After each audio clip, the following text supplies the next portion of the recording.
এবং এখন শয়তান দুই ভাগে বিভক্ত, মিনাল জিন্নাতি ওয়ান নাস, মানুষের মধ্যেও আছে আর জিনদের মধ্যে আছে। এখন জিন শয়তান কিন্তু প্রচুর। আপনারা এই বিষয়টা একটু সতর্ক থাকবেন। বাংলাদেশে একটা সমস্যা ছড়িয়ে পড়ছে, সেটা হল তান্ত্রিক, কবিরাজ, জাদুটোনা, বান, এগুলো খুব বেশি হচ্ছে এখন সমাজে। খুব সতর্ক থাকবেন। প্রতিদিনের জিকির আজগারগুলো ছাড়বেন না, সকাল সন্ধ্যার জিকির আজগারগুলো ছাড়বেন না। সুস্থ মানুষ অসুস্থ হয়ে যাচ্ছে, সুন্দর পারিবারিক সম্পর্ক ধ্বংস হয়ে যাচ্ছে, সুন্দর ব্যবসা দেখবেন নাই, অধঃপতন হয়ে গেল। ভালো সুস্থ একটা ছেলে একদম বিছানায় পড়ে গেল। পোস্টারিং করে করে এগুলো মানুষকে শেখানো হচ্ছে। এখন পোস্টার লাগিয়ে লাগিয়ে বেড়াচ্ছে মানুষ যে আপনি কি প্রেমের সম্পর্ক জোড়া লাগাতে চান, আপনি কি পরিবারের সুখ চান, আপনি কি এই চান, আপনি কি সেই চান, স্বামীকে বশ করতে চান, শাশুড়িকে বশ করতে চান, এগুলো। আর আমি আলহামদুলিল্লাহ এই লাস্ট 2-3 বছর দেশের বিভিন্ন জায়গায় ঘুরে যা দেখেছি, এগুলো এই উত্তরবঙ্গের কিছু জেলা আর ওইদিকে পার্বত্য এলাকাগুলা, এই যেখানে পাহাড়ি এলাকা, দুর্গম জায়গাগুলো, এগুলোতে এগুলো বেশি চর্চা হয়। খুব সতর্ক থাকবেন, জিন শয়তান থেকে সতর্ক থাকবেন। এই জন্যে আমি কিছু ওজিফা বলি। ওজিফা মানে আমল আর কি।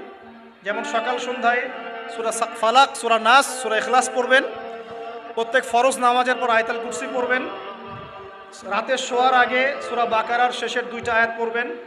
দিনে 100 বার পড়বেন, লা ইলাহা ইল্লাল্লাহ ওয়াহদাহু লা শারীকা লাহ লাহুল মুলক ওয়া লাহুল হামদ ওয়া হুয়া আলা কুল্লি শাইইন কাদির। এটা খুব পাওয়ারফুল একটা দোয়া। সকাল সন্ধ্যায় পড়বেন বিসমিল্লাহিল্লাযী লা ইয়াদুররু মা ইসমিহি শাইউন ফিল আরদ ওয়া লা ফিস সামা ওয়া হুয়াস সামিউল আলিম। আউযু বিকালিমাতিল্লাহি তাম্মাতি মিন শাররি মা খালাক। এরকম প্রচুর দোয়া আছে। হিসনুল মুসলিম বইটা বাসায় রাখবেন। এই দোয়া কালামগুলো ছাড়বেন না। যদি ছাড়েন আপনিও কিন্তু সুস্থ মানুষ, এগুলো রিফেক্টেড হতে পারেন, সম্ভাবনা আছে। আর সবসময় পবিত্র থাকার চেষ্টা করবেন, পাক পবিত্র থাকার চেষ্টা করবেন। দেখুন রাসূল সাল্লাল্লাহু আলাইহি ওয়াসাল্লামকে একজন সাহাবী জিজ্ঞাসা করেছিলেন যে আমার রিজিক প্রশস্ত হোক, আমি চাই হে আল্লাহ রাসূল, আমাকে একটা ছোট্ট একটা সুন্দর আমল, সহজ একটা আমল বলে দিন।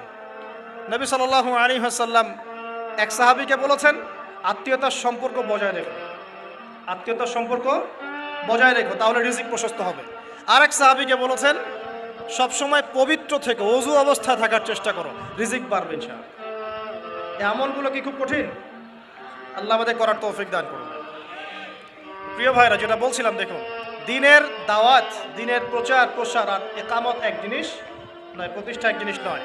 প্রতিষ্ঠা না হওয়া পর্যন্ত কিয়ামত হবে না, এটাও বলে দিলাম ইনশাআল্লাহ।